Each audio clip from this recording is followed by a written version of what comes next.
I've made a terrible mistake. Maybe it's not terrible, but Before we get too far into this little story time that I have for you, we have a mini story time, and that is that yes, my arm is wrapped up right now. And that is because I have a stress related sprain, undiagnosed by a doctor, but that is the theory that my mother and I have about this whole situation. And it's not fun. My wrist does a little poppy thing when I move it, so trying to let it heal before I have to go back to work on Wednesday. Fingers crossed that that actually works. But that is the situation.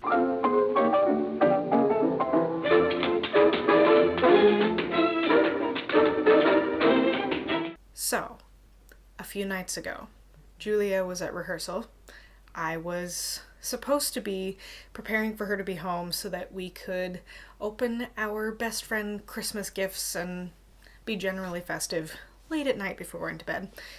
And we had talked about maybe making chocolate cookies or some type of cookies and putting peanut butter chips in them, because we had recently bought a bag of peanut butter chips and we were very excited about this concept. Julia wasn't going to be home until quite a bit later than we had planned, and so I actually had a lot more time to struggle through my first time making chocolate cookies. So here I was, looking at my phone at a pretty simple recipe, but it called for a cup and a half of margarine, but we only had butter. It didn't soften them enough.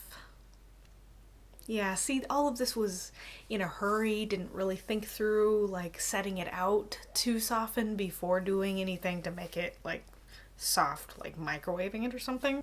Took quite a while.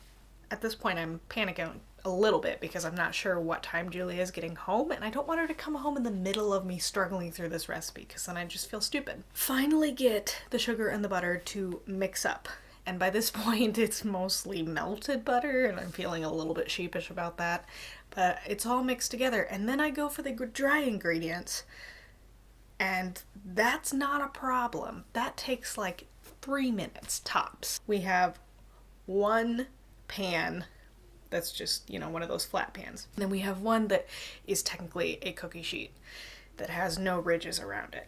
Took a spoon, realized there was way too much batter for the amount of pan space that we were going to be taking up with this project. So I scoop a heaping amount of cookie batter and put it on the sheet. Still thinking, I hope these are done by the time Julia gets home.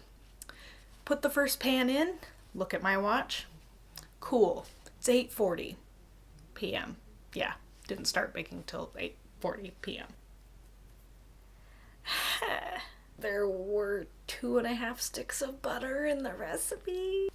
What can we learn from this experience? When there are 2.5 sticks of butter in a cookie recipe, don't use heaping spoonfuls of batter for every cookie. Yeah, I wasn't feeling great about my life at the moment. Just looked like really flat brownies, pre-cut flat brownies, which actually was kind of endearing, and they taste like brownies. Yep.